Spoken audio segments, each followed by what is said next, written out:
ভেবেছিলাম সময়টা হয়তো পরিবর্তন হয়ে গেল, দেশটাকে এবার এগিয়ে নিয়ে যাব, কিন্তু এখন তো দেখি একটা পাগলেরও বেঁচে থাকা মুশকিল। এই হোয়াটসঅ্যাপ বাজান, দিস ইজ শাকিল। যেই দেশে আমি নিজে খারাপ, সেই দেশে তুমি কাকে ভালো মানুষ ভাবো? যখন আমি এই ভিডিওর প্রথম অংশ দেখি তখন আমার মনে হচ্ছিল আমাদের ছাত্র সমাজ সবার পাশে আছে, কিন্তু যখন আমি শুনলাম মাছ মাংস খাইয়ে তাকে হত্যা করা হয়েছে তখন আমি বুঝলাম এই ছাত্র সমাজের গায়ে রক্তের দাগ লেগে গেছে। আপনারা দেশকে এইভাবে এগিয়ে নিয়ে যাবেন? দেশে কি মা বাবা শান্তিতে থাকতে পারবে? সত্য কথা বলতে আমরা তো ভুলেই গেছি আমরা একজন ছাত্র, আর আমরা তো মেনে নিয়েছি আমরা একজন খুনি।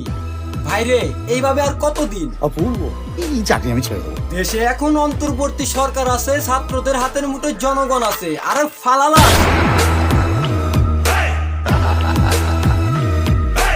আপনারা যেই ভাইটিকে মেরে ফেলেছেন সেই ভাইটি তখনও বুঝতে পারেনি যে এইটাই হলো তার জীবনের শেষ খাওয়া।